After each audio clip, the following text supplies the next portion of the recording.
Alright guys, it's me the Tycoon coming back to you with another review, and this is of Kite Man. Hell yeah! Season 1 Overview.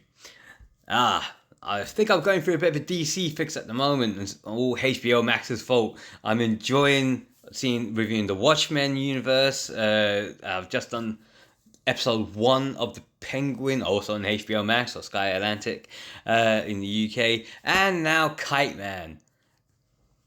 What can I say? The series was really good.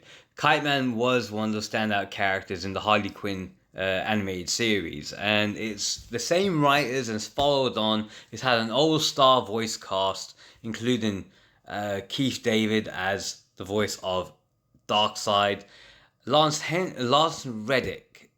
Definitely, this has to be his final role because you can hear the voice actor change as Lex Luthor, and rest in peace, Lars Reddick. Um, as well as that, you got the returning Matt Obeng as Obeng. Sorry, I hope I didn't pronounce that wrong. As Kite Man, and a new girlfriend in his life, who's Golden Glider, played by Stephanie Hughes.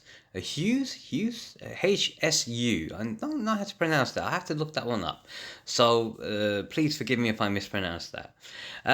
So the series is brilliant.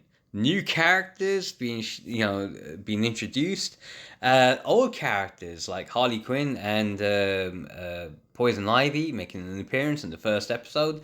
But it follows on from Kite Man gaining the bar, Noonan's, and all the henchmen that are in Noonan's as well as his relationship with Golden Glider.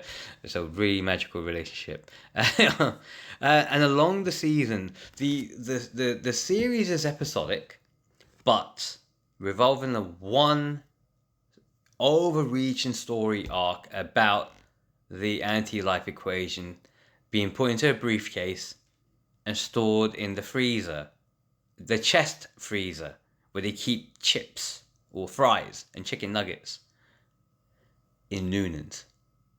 And who put it in there? Lex Luthor. And then you've got all kinds of weirdness that's going on in this series, including my favorite part, when the anti-life equation is put in to a amongst a bunch of chickens, and one of the chickens actually taps into the anti-life equation and grows into this huge chicken that is on the revenge for anyone that's eating eggs or decides to eat meat like chicken breasts and stuff like that. Yeah, those episodes always make me laugh.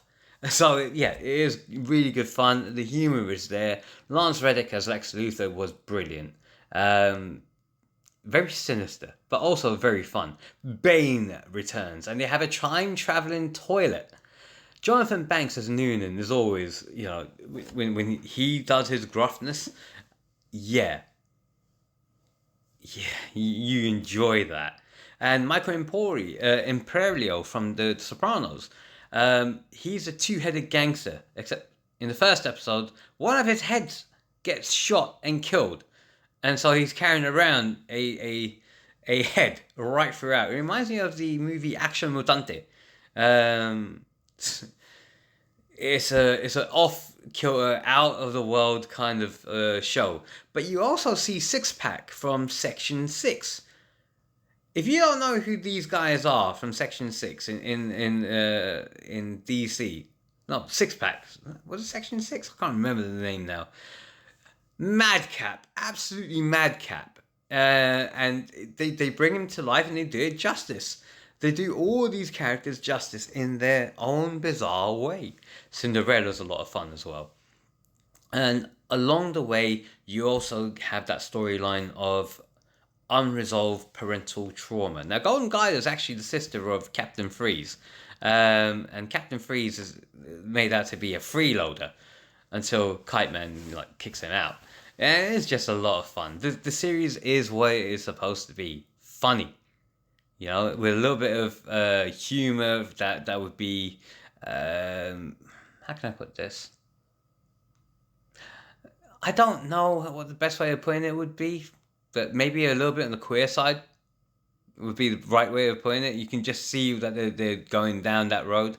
It's a little bit of fun for everyone to watch. A little bit of woke drama in there.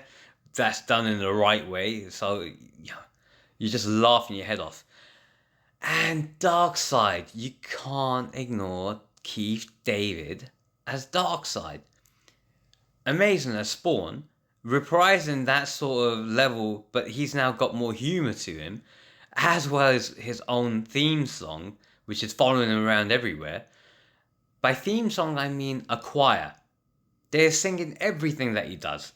And it does, even Darkseid mentions that it kind of gets a bit annoying after a while, so shut up, and he's on the prowl for the anti-life equation.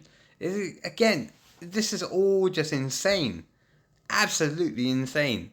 But it's great to see Frank the Plant again. Yeah, Frank the Plant. And he's a snitch. He sells him out. And it's so funny how he does it. It is just a good series. Just so many one-liners, so many puns. Kite Man is lovable as ever. And it's good to see him in a relationship where he's not being, abused would be the one way of putting it. Or being made out to be something that he's not, Because Kite Man within DC Comics is actually a good character. He's not a villain, but he's like one of those villains that has a good backstory to him or an emotional current story, especially when he's a father. So yeah, this is a really good series and a really good way of looking at things. So, if you've seen the show, what was your favourite episode? Who was your standout character? Let me know in the comments, whichever platform you're watching this on. And as always, guys, give me a like, give me a follow, give me a subscribe, give me whatever you need to give. Leave your thoughts in the comments. And as always, if you don't know how to do that, you all need to go back to school. So says the TYCOON.